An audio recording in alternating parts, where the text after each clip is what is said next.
प्रिय दोस्तों, नमस्कार। भगवान श्री कृष्ण गीता में अर्जुन से कहते हैं, अर्जुन, तेरे और मेरे बहुत से जन्म हो चुके हैं, लेकिन तू उनको नहीं जानता और मैं जानता हूँ।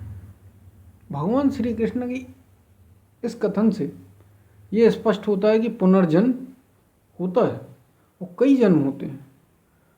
और कई सारे लोग, हमारे मन में हमेशा प्रश्न एक रहता है, होता है नहीं होता है, होता है तो क्यों होता है, पुनर्जन्म होता क्या है और किसका जन्म होता है, क्या इस शरीर का जन्म होता है, क्या मैं फिर से जन्म लूँगा, क्या होता क्या है वास्तविक में। अब ये जिसने भी गीता पढ़ी है और नहीं भी पढ़ी है, तो खास तौर से इस संस्कृति में आत्मा को महत्व दिया, एक शब्द दिया है आत्मा, बड़ा ही सुंदर और संपूर्णता का शब्द। और इससे एक परे सत्ता कही गई है परमात्मा। आत्मा और परमात्मा, ये दो अलग अलग शब्द आते हैं। आत्मा जो स्वयं को जाने, जो स्वयं के भीतर है, और परमात्मा जो सर्वव्यापक है, जो सर्वव्यापक और एक ही सत्ता है, उसको परमात्मा कहा। तो पुनर्जन्म, अर्जुन, तेरे और मेरे बहुत से जन्म हो चुके हैं।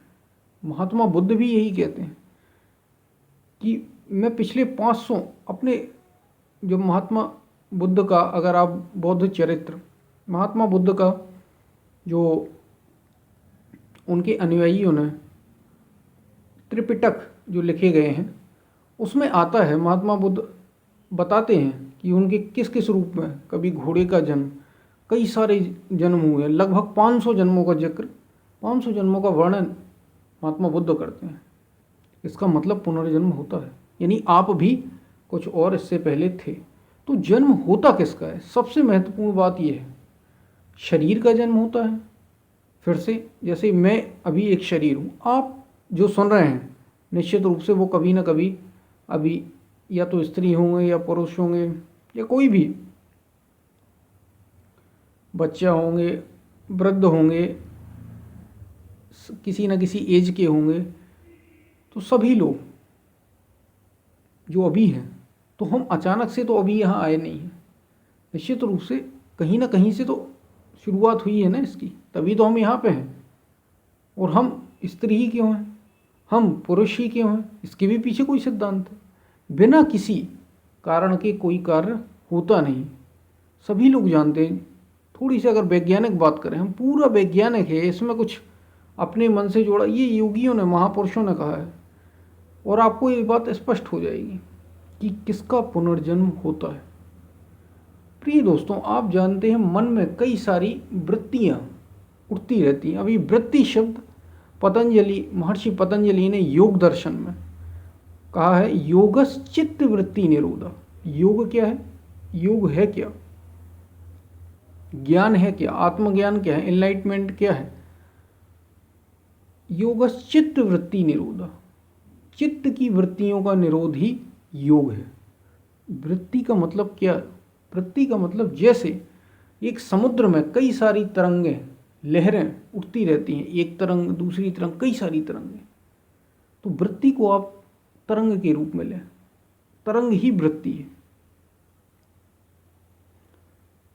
तो पुनर्जन्म किसका होता है? क्या व्यक्ति का होता है? ये जो शरीर आया है, ये जाएगा तो ये दोबारा नहीं आएगा, ये तो गया। लेकिन जो वृत्ति थी, जो तरंग थी, वो अभी नहीं मरी, वो तरंग फिर से जन्म लेगी। तो जन्म किसका होता है? उस वृत्ति का जन्म होता है, उस तरंग का जन्म होता है। आप निश्चित रूप से समझे होंगे, जन्म आपका दोबारा नहीं होगा, ये तो अभी आया है और ये खत्म, ये शरीर आया है, गया।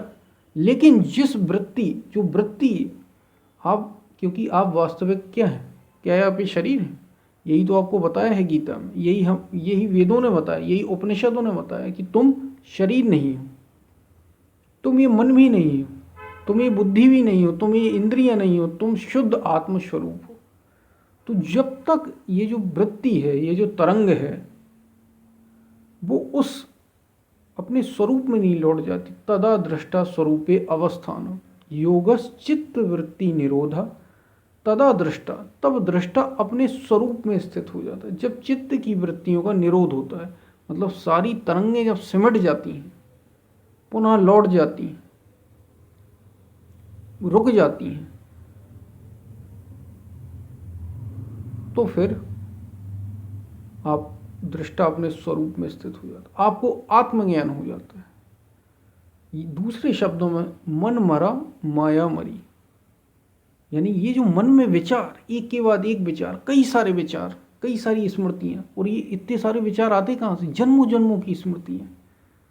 तो क्या काम वासना जो हमारे अंदर उठती है, जो हमारे अंदर क्रोध उठती है, क्रोध उठता है, ये भी तो एक तरंग है, ये एक तरंग ही है, ये एक वृत्ति ही है। बस ये वृत्ति आप देखेंगे पेड़ पौधों में भी जन्म होता है, उनमें भी काम वासना है। आप देखेंगे जो जानवर होते हैं, जो पशु होते हैं, उनमें देखेंगे आप काम वासना, उसी से जो बच्चे जन्म लेते हैं उनके,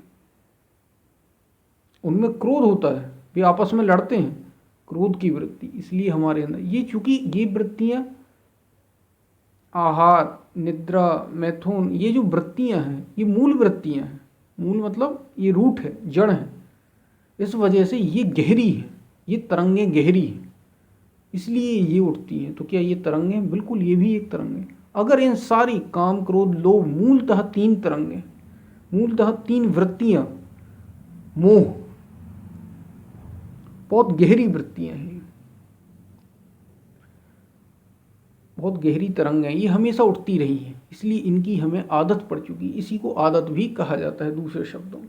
और जब आप इन तरंगों को रोक के मन को स्थिर कर लेते हैं, ध्यान के द्वारा, योग के द्वारा, भजन के द्वारा, भक्ति के द्वारा, तो दृष्टा अपने स्वरूप में स्थित हो जाता। फिर वृत्ति का जन्म नहीं होता, यानी फिर आप जन्म और मरण के चक्र से ऊपर उठ जाते हैं, जन्म और मरण के चक्र को पार कर जाते हैं, फिर आप आत्मज्ञान को उपलब्ध हो जाते हैं।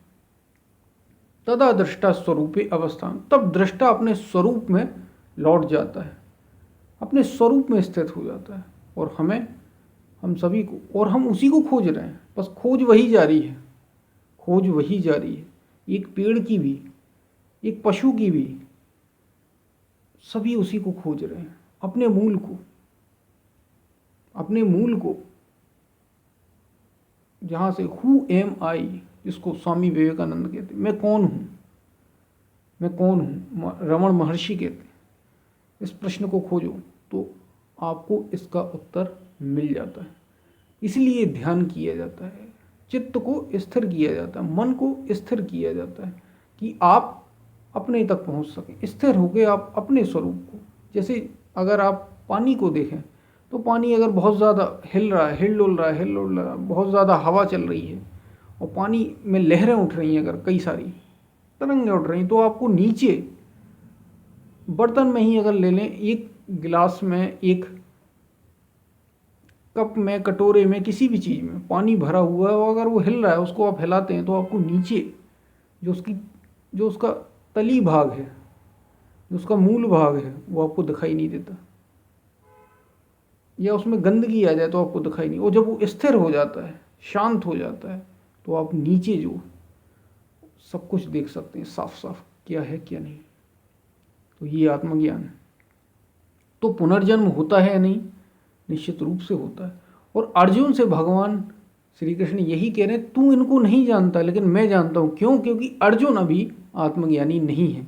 और जो आत्मज्ञान को उपलब्ध हो जाता है, निश्चित रूप से उसके सामने ये सारी चीज़ें, वो क्या था, कब था, कैसा था, किस किस कौन सी तरंग वो बना है, सारी बातें, सारी स्मृतियाँ उसे स्पष्ट हो जाती हैं। इसलिए भगवान श्री कृष्ण कह रहे हैं कि मैं तो जानता हूँ लेकिन अभी तू नहीं जानता। और जब तू मेरे स्वरूप को, यानी तू अपने निज स्वरूप को, अपने आत्म तत्व को जान लेगा, अपने को खोज लेगा, तो फिर तू भी वैसा ही हो जाएगा, जैसे श्री कृष्ण वैसा ही अर्जुन हो जाएगा। यानी वो भी सारी चीज़ें जान लेगा। जैसे महात्मा बुद्ध ने अपने जन्म बताए, सभी योगी जो वास्तविक महापुरुष होते हैं, जो वास्तविक गुरु होते हैं, भी ये सारी चीज़ें उनके सामने अपने आप ही खोल दी जाती हैं, सारी चीज़ें खुल जाती हैं। तो पुनर्जन्म किसका? पुनर्जन्म वृत्ति का, तरंग का, शरीर का कभी पुनर्जन्म नहीं। तो आपको पुनर्जन्म के बारे में समझ में आया होगा, और ये भी बात सब स्पष्ट हो गई होगी भगवान श्री कृष्ण अर्जुन से ये क्यों कह रहे हैं, तू इनको नहीं जानता, क्योंकि तू अभी एक सामान्य मनुष्य, तू बाहर की चीज़ों पर ध्यान दे रहा है, तूने अभी अपने मन को जीता नहीं, इसलिए तू इनको जानता नहीं। और जब तू जीत लेगा तो तू भी जान जाएगा, तू भी जैसा मैं योगी हूँ वैसा ही तू भी हो जाएगा। और ऐसा हर किसी को अधिकार है, हर किसी में काबिलियत है उस आनंद को पाने की, तू भी वैसा ही आनंद को पाएगा जैसे मैंने उस आनंद को उपलब्ध हुआ हूँ। तो हम फिर मिलते हैं, तब तक के लिए धन्यवाद।